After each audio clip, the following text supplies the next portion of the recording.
আসসালামু আলাইকুম। আজ বৃহস্পতিবার 16 জুলাই 2026। স্বাগত প্রবাসীর সিটি সৌদি বুলেটিনে। সাথে আছি আমি মোহাম্মদ তুহিন হোসেন। শুরুতে থাকছে শিরোনাম। সৌদিতে মেশিনে কাটা পড়ে বাংলাদেশিদের মর্মান্তিক মৃত্যু, কারখানার 3 কর্মী আটক। মক্কা মদিনায় মানুষকে ফাঁদে ফেলছে বাংলাদেশি চক্র, হাতিয়ে নিচ্ছে লাখ লাখ রিয়াল। সৌদিতে পুলিশের মাদক বিরোধী অভিযান, 27 কেজি গাঁজাসহ 2 প্রবাসী গ্রেপ্তার। স্পন্সর ছাড়াই 5 বছরের মাল্টিপল এন্ট্রি ভিসা, দারুণ এক সুখবর দিল আমিরাত। নেই রাজকীয় আড়ম্বর, সাদামাটা আয়োজনেই দাফন হলেন কাতারের সাবেক আমির। দর্শক দেখছিলেন শিরোনাম, এবারে পুরো খবর।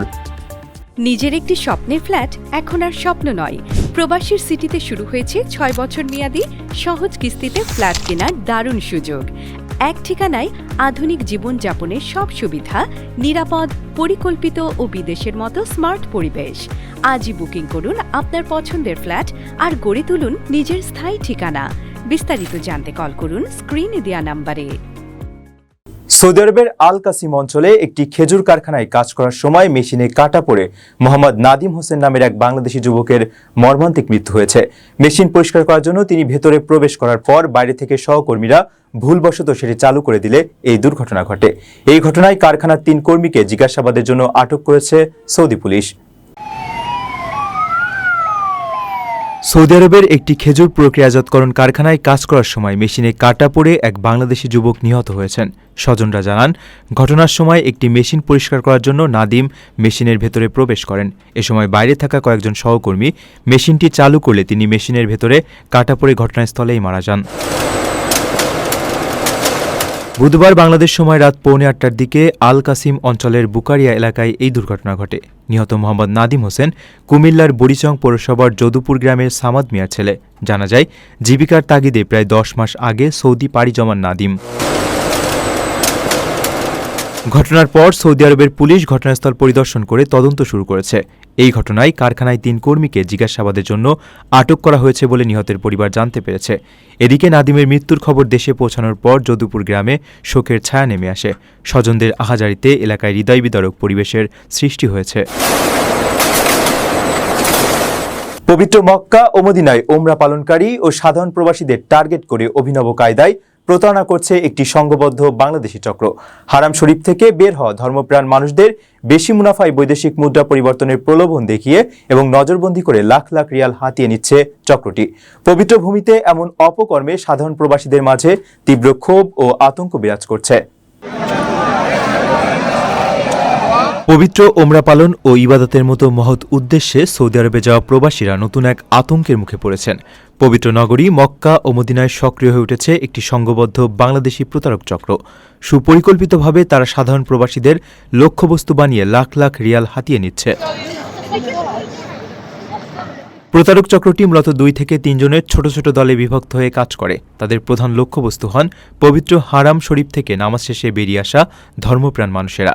বিশ্বাসযোগ্যতা অর্জন করতে তারা নাটকীয় কিছু কৌশল ব্যবহার করে থাকে।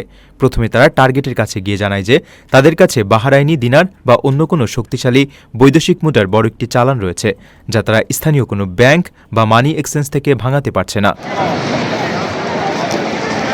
এরপরই শুরু হয় প্রতারণার মূল ধাপ। কম রেটে মুদ্রা পরিবর্তন বা বেশি মুনাফার প্রলোভন দেখিয়ে তারা প্রবাসীদের প্রলুব্ধ করার চেষ্টা করে। অনেক সময় নিজেদের ব্যাগে রাখা টাকার বিশাল বান্ডিল দেখিয়ে খুব সহজেই ভুক্তভোগীর পূর্ণ আস্থা অর্জন করে নেয়। বিশ্বাস স্থাপনের পর প্রতারকেরা বিশেষ কোনো সম্মোহনী বিদ্যা বা অত্যন্ত দ্রুতগতির হাতছাপায়ের মাধ্যমে ভুক্তভোগীকে মানসিকভাবে বিভ্রান্ত করে ফেলে। পরে সুযোগ কাজে লাগিয়ে আসল টাকার পরিবর্তে কাগজের বান্ডিল বা নকল মুদ্রা ধরিয়ে দিয়ে চোখের পলকে ঘটনাস্থল থেকে সটকে পড়ে চক্রের সদস্যরা। পবিত্র মক্কা ও মদিনার মতো জায়গায় এমন কর্মকাণ্ডে প্রবাসীদের নিরাপত্তা ও সম্মান চরমভাবে বিঘ্নিত হচ্ছে বলে মনে করছেন সাধারণ প্রবাসী বাংলাদেশিরা। অবিলম্বে এই চক্রটিকে চিহ্নিত করে আইনের আওতায় আনার দাবি জানিয়েছেন তারা। তাদের শাস্তি চাই আমরা, কারণ এটা আমাদের দেশের মান সম্মানের বিষয় আর কি। তারা দেশের মান সম্মান নষ্ট করতেছে দেশে আসে। আমরা এদের শাস্তি চাই। আপনার স্বপ্নগুলো আকাশ ছুবে প্রবাসীর হেলিকপ্টারের মাধ্যমে। বিয়ে, জন্মদিন অথবা যে কোনো বিশেষ প্রয়োজনে হেলিকপ্টার ভাড়া করতে যোগাযোগ করুন স্ক্রিনে দেয়া নাম্বারে। প্রবাসীর হেলিকপ্টার, নিরাপদ ও সাশ্রয়ী বাহনের বিশ্বস্ত নাম। সৌদি আরবের আসির প্রদেশে মাদক বিরোধী বিশেষ অভিযান চালিয়ে ২৭ কেজি গাঁজাসহ ২ প্রবাসীকে হাতে নাতে গ্রেপ্তার করেছে দেশটির special forces for road security. আইন শৃঙ্খলা রক্ষাকারী বাহিনীর চোখ ফাঁকি দিয়ে গোপনে মাদক পাচারের চেষ্টাকালে গ্রেপ্তার হওয়া এই ২ ব্যক্তি ইয়েমেনের নাগরিক বলে জানিয়েছে সৌদি স্বরাষ্ট্র মন্ত্রণালয়।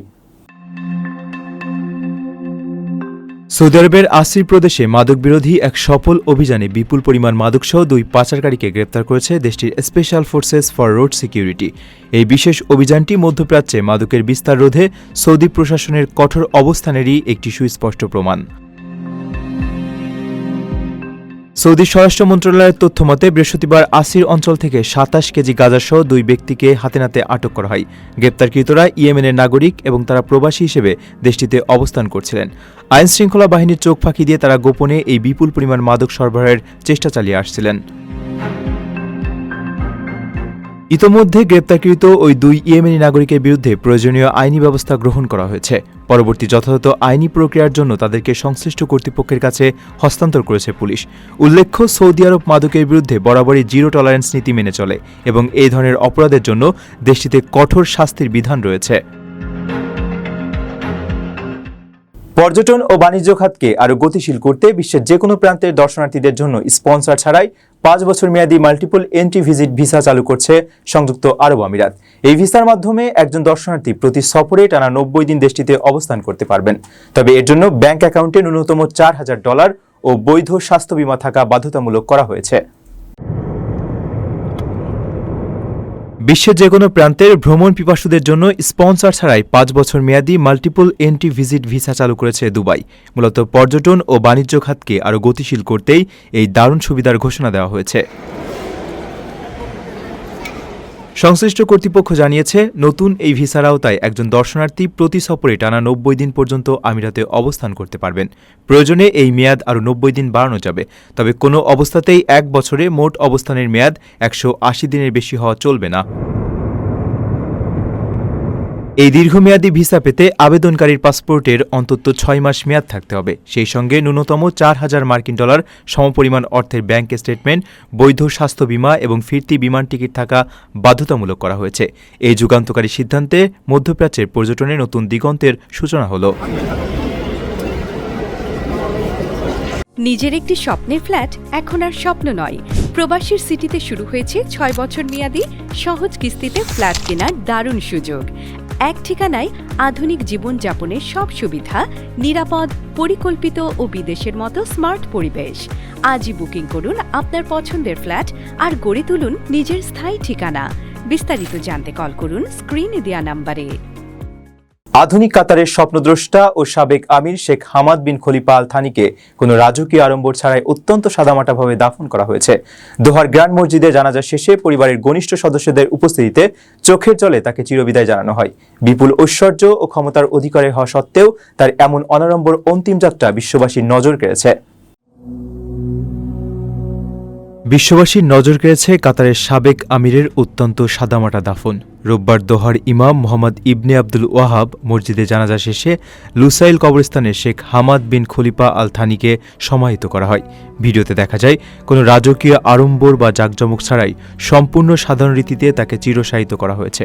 বর্তমান আমির শেখ তামিম এবং তার ঘনিষ্ঠজনেরা পরম শ্রদ্ধায় চোখের জলে তাকে বিদায় জানান। দৃশ্যটি যেন এক নিবৃতচারী বিশ্বনেতার সাদামাটা জীবনেরই প্রতিচ্ছবি।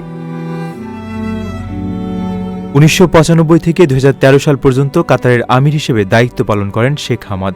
তার আমলেই কাতার কেবল মধ্যপ্রাচ্যের একটি ছোট রাষ্ট্র থেকে রূপান্তরিত হয় বিশ্বের অন্যতম শীর্ষ ধনী ও প্রভাবশালী দেশে। বিশ্বমঞ্চে এত দাপট আর বিপুল ঐশ্বর্যের অধিকারী হওয়া সত্ত্বেও ব্যক্তিজীবনে তিনি ছিলেন অত্যন্ত নির্মোহ ও অনাড়ম্বর স্বভাবের। ২০১৩ সালে স্বেচ্ছায় ছেলে শেখ তামিমের কাছে ক্ষমতা হস্তান্তর করে তিনি তার এই নির্মোহ মানসিকতার চূড়ান্ত প্রমাণ দিয়েছিলেন, যা আরব বিশ্বে বিরল এক দৃষ্টান্ত। তার এই সাদামাটা বিদায় যেন এক গভীর বার্তা দিয়ে গেল। একজন মানুষ জীবনে যত খ্যাতি, প্রতিপত্তি বা সম্পদের মালিকই হন না কেন, বিদায় বেলায় তাকে শূন্য হাতে ফিরতে হয় মাটির কাছে। রাজকীয় আভিজাত্যের চেয়ে মানুষের ভালোবাসা আর সৃষ্টিকর্তার সন্তুষ্টি ছিল তার কাছে মুখ্য। আধুনিক কাতারের রূপকার হিসেবে তিনি যেমন দেশের মানুষের হৃদয়ে স্থায়ী হয়ে থাকবেন, ঠিক তেমনই তার এই অনাড়ম্বর অন্তিম যাত্রা বিশ্ববাসীর কাছে এক শিক্ষণীয় দৃষ্টান্ত হয়ে থাকবে। দর্শক, দেখছিলেন প্রবাসীর সিটি সৌদি বুলেটিন। শেষ করার আগে শিরোনামগুলো জানিয়ে দিচ্ছি আরও একবার।